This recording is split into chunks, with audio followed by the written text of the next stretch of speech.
So greetings everyone. I am Richard Taylor. Want to give all praises to the Most High God for giving us another day in the land of the living. Now I'm going to talk about something this morning that is a very tough conversation to have. When we talk about things like this, especially of the past, it garners a lot of feelings of, guilt, shame, anger, resentment, and a lot of different emotions when we talk about subjects as the one I'm about to talk about. But as I stated before, in order to move forward, we have to sometimes come face to face with the past and also the present. So as the thumbnail says, I asked the question, should the name of Charles B. Aycock be removed from the local Wayne County high school? Now, the reason I am talking about this twofold. First reason is on October the 20th, I've been invited to speak to the football team at the current Charles B. Aycock High School. And hopefully, when they see this video, they won't disinvite me. But I was invited by, one of the parents of the football players to speak to their team before the game. Now, also, coming up on November the 10th, we're going to be reaching the 125th anniversary of the Wilmington Race Riots, as they call it. But most importantly is pretty much the Wilmington Massacre, where about 2,000 white men, led and inspired by one Charles B. Aycock, descended upon the town of Wilmington in 1898 and overthrew the democratically elected government and pretty much took the town over, killing, from reports, a few hundred blacks, and also burning down their business, their towns, and their affluent city that was basically built up after slavery. Now, once again, how does Charles B. Aycock tie into all of this, and why is it important for us to see the need to remove his name from that school, or pretty much rename the school? Now, just to give you some relevance of the topic, in 2014, Duke University removed Charles B. Aycock's name from one of its buildings. 2015, East Carolina University removed Charles B. Aycock from one of this building. And most recently, I think in 2020 or 2021, the University of North Carolina in Chapel Hill removed Charles B. Aycock's name from one of their buildings. Now, that's only a few of the schools right here in the state. There are many more that has removed not only his name, but a lot of names from those buildings that were represented of men who were pretty much white supremacists. And the definition of a white supremacist is someone who believes that the white race was superior and the black race was inferior, and it was their God-given duty to dominate and control the inferior race. Now, just to give you a little bit of backdrop on how Charles B. Aycock relates to the Wilmington Race Riots, in 1898, there was an election. And during that time, there was a lot of black politicians all around the state, what they call Reconstruction. However, in Wilmington, there arose a fusionist government. Now, the fusionist government was democratically elected blacks and whites who came together to rule the city. Now, Wilmington was of that category, and that was pretty much how things are supposed to be, or were supposed to be. Blacks and whites working together in one city to govern their city. Now, Charles B. Aycock, who was a Democrat, and also he was born right here in Fremont, North Carolina, in Wayne County. They said he was pretty much the father of white supremacy campaigns during that time period. and the white supremacy campaign was a tactic used by the media and also politicians and great orators like Aycock was to incite the whites to fear the possibility of black men having rule. One of the ways they did that, like I mentioned, was the media. Charles B. Aycock's close friend Josephus Daniels was the owner of the News and Observer. And because most people couldn't read at that time, a lot of white people couldn't read at that time, what they did was use political cartoons to get their message across. So their message was, we can't allow the black men to gain rule, or if we do, our white women are going to be in danger. Now, everybody, if you don't remember the movie of Birth of a Nation, it was a silent movie, but what it did was portray a black man running around raping white women, and the Ku Klux Klan came to save the white women and killed the black men and hung them and lynched them. After that movie, which was showed in the White House by Theodore Roosevelt, Klan enrollment almost tripled in the South. So that shows you the power of media and propaganda as far as movies and newspapers. Now, what Mr. Daniels did, he used one political cartoon which showed a black man dressed up in a top hat, but his face showed vampire teeth and also vampire claws. And in one hand there was a white woman, in the other hand was pushing the white man back, right? So they use this imagery to show the dangers of black men being prestigious and being able to rule. So therefore, because Charles B. Aycock was a self-proclaimed white supremacist and a great orator, he incited and he influenced that 2,000 men to descend upon that town of Wilmington in 1898 and pretty much destroy the town. And I'm going to read a little bit of his speech, and just to show you how accepted this viewpoint was in that time. 2 years later, in 1900, Charles B. Aycock became the 50th governor of the United States. And there's one prominent speech that he made, and that speech is entitled "The Negro Problem."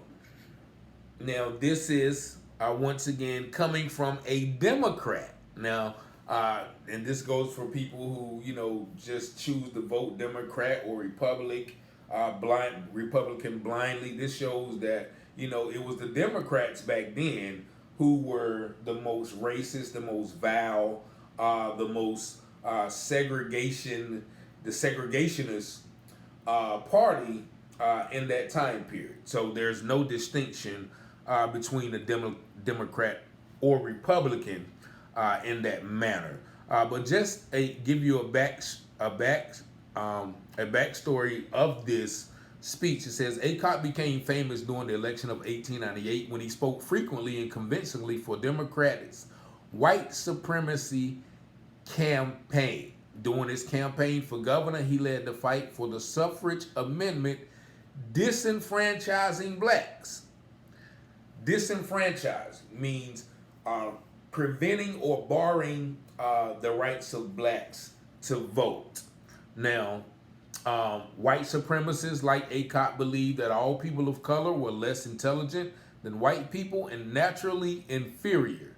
Yet they believed that blacks could be educated to a certain station and that white people had the responsibility as the superior race to help people of color achieve their potential. Now, once again, he's heralded as the education governor, but as you see right here, his intentions was not to educate, black people, but to control or subjugate them as an inferior race who were indebted to white people in order to receive an education and better their lot in life. But I'm going to read you just a couple of quotes from his speech. And this is once again that something that shows you who this man's was. He said, "I am proud of my state because there we have solved the Negro problem. We have taken him out of politics and have thereby secured good government under any party and laid foundations for the future development of both races." Now, this was made in 1903. Now, as I mentioned, the Wilmington Race Riots and the coup d'etat of their government happened in 1898. So essentially, he's bragging about that massacre. We have taken him out of politics. Now, reading further on, it says, "It is first, as far as possible, under the 15th Amendment, to disenfranchise him. After that, let him alone. Quit writing about him. Quit talking about him. Quit making him the white man's burden." He considered, black people in America the white man's burden. He said, "The present has in it for him nothing that is not the product of industry, thrift, obedience to law, and uprightness, that he cannot, by resolution of council or league, accomplish anything that he can do by much work." Pretty much basically said black people were no good for nothing but beasts of burden.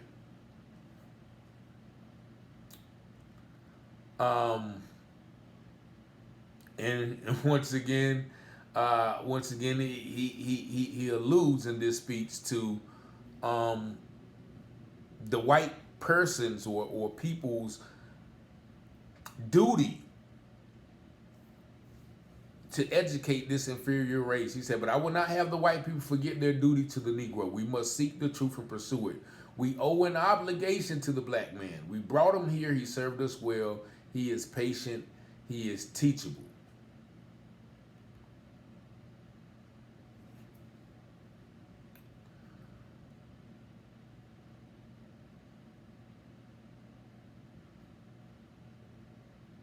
My opinion is that so far we have done well and that the future holds no menace. The first duty of every man is to develop to himself the uttermost and only limitation upon his duty, that he shall take pains to see that in his own development he does no injustice to those beneath him. Which meaning the American Negro. Now, this is a man, once again, who is touted as an American hero. Now, in 1898, once again, it is documented. It is in government records that he helped plan the massacre of hundreds of black people in Wilmington, North Carolina.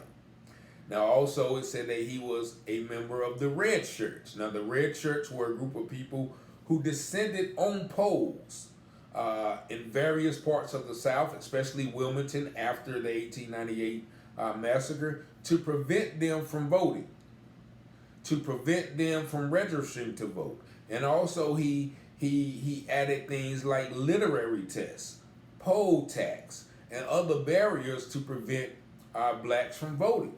Now, this is a man, once again, who is touted as a hero in this area. His name remains on one of the high school, Charles B. Aycock schools. And I remember as a student in Goldsboro elementary schools, or was it middle, I'm not sure, but in the 4th, 5th, 6th, or 7th grade, one of those, there was always a trip that everybody loved to go to the Charles B. Aycock birthplace. Now, fortunately for myself, but unfortunately at the time, I was always in trouble. So I never got to go to Charles B. Aycock's birthplace, which in hindsight, it was a blessing for me because they didn't teach us these things about Charles B. Aycock in school. However, I began to learn about this later on in life, and I recently helped one of my clients publish a book on his efforts to get the names changed on those buildings at UNC, and I learned about Aycock, Josephus Daniels, William Keenan Rand. He had about 40 names of men whose name embraces those buildings, who were white supremacists, slave owners, lynchers, murderers, rapists, all of those things. Because at that time, it was accepted. But now we are living in a different time. And as I mentioned, I'm glad I didn't never get to go to Charles B. Aycock's birthplace because I would felt so bad of almost honoring a man who would not have wanted me on his property other than being a slave in the first place. I know even probably he was rolling over, turning over in his grave when he saw all those black students getting off the bus on his property, considering his beliefs when he was alive. So the question is, since institutions like Duke, UNC, ECU, and many other institutions, prestigious other institutions, might I add, of higher learning, have saw fit the need to remove this man's name from buildings upon their campus, why is the town of Goldsboro or Wayne County or that district or the Wayne County Public Schools, why are they so oblivious to the need to remove such a name from the buildings? I would equate that to survivors of the Holocaust. Jews who survived the Holocaust having to go to a school named Adolf Hitler Academy. Do you see the dichotomy of that? And the children who attend that school, black children, are descendants or survivors of slavery or Jim Crow or discrimination, or maybe even some descendants of the people who died in Wilmington. How does that look to them to don the name on those jerseys, Charles B. Aycock, of a man who thought they were inferior? Do we not see the need to change that, even that spirit? I know this is a different time and people may want to say, forget it, but there's a spirit that goes along with that name. And so when as we see with the most recent things in North Carolina with the voter ID and the things that people feel that are prohibiting black people from voting, that spirit still exists in some shape or form. And I had the article as we've been covering the story of Wendy Waters, the principal of Spring Creek High, it has officially been confirmed that she did resign through the Wayne Week. My brother, Mr. Ken Fines, confirmed that she did resign. So there is still, once again, an attitude of white supremacy in this town that once again cannot be left unchecked or covered up or continue to let the elephant grow in the room. So I just wanted to take this time out because we are descending upon the 125th anniversary of the massacre of an all black town, and also overthrow of a duly elected democratic biracial government in Wilmington, North Carolina, that was led primarily and influenced primarily and inspired primarily by one Mr. Charles Brantley Aycock, whose name still dawns the school. And as I continued to do research, I did come across a petition to the Wayne County Public Schools made by the Goldsboro Wayne NAACP. And this petition was presented, I think it says in 2020, just 3 years ago. Now, of course, they may have didn't push it because they may have not had the ammunition to go so hard about it. But this petition uh, requests to rename Charles B. Aycock, rename Charles B. Aycock uh, schools, and um, this is a quote that they used in the petition from Charles B. Aycock. It says, "When we say that the Negro is unfit to rule, we carry it one step further and convey the correct idea when we declare that he is unfit to vote. To do this, we must disenfranchise the Negro."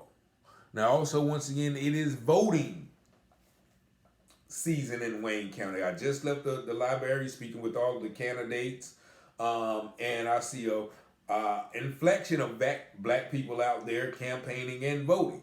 So if it was up to Charles B. Aycock, the blacks in this town would not be voting this coming election, would not have the right to vote. So this is the spirit of the man that dons a high school where many black children grow, where many black children play sports at, football and basketball, where many black children go there to get their highest education. If it was up to Charles B. Aycock, they would not be attending that school with white students. He was a staunch segregationist, and for all intents and purposes, as most members of society were that day, I'm pretty sure that he was a member of the Ku Klux Klan. Now, it doesn't mention this anywhere, but of course, if he's running with the red shirts, which were an offshoot branch of the Ku Klux Klan, who would disenfranchise people and stop people from voting and using violence and tactics like that to keep people from voting, it's pretty much evident that he was probably a member of that Klan. But once again, this petition is still requesting signatures. That's about 217 signatures of 300 granted. But Aycock is definitely a man who I think should not be honored in that manner. And if you feel the same way, please, leave a comment. What do you think should be done? Should we move forward with this effort? I think we should, because once again, institutions like Duke, UNC, ECU, and many other major institutions all across the nation, however, are removing these names. They are cognizant of the spiritual and psychological and the emotional effect, or just the karmic effect of having that name donning one of our campus. So I just want to say this, and put this out there, because once again, I'll be speaking at that school in about 18 days, if they still allow me to come after this video. But also, we're coming up on the 125th anniversary of the Wilmington Race Riots, where Mr. Aycock was a very influential force in the loss, in the death, and the perpetration of the death and the loss of lives of many black people, and the overthrowing of a duly elected government. Something that people are mad about, mad at Trump about, for trying to quote unquote overthrow the government. This is basically what this man just did in Wilmington. So y'all chime in, give me your thoughts. This is something that has been on my heart. I think I made a video about this about a year or two ago myself, but it just came back to fruition concerning the voting, concerning the upcoming 125th anniversary of that massacre. So I'm going to be out, but y'all stay tuned in. We got some more subjects to tackle this week. But I thank y'all for tuning in. Y'all have a blessed and peaceful day. Peace and blessings.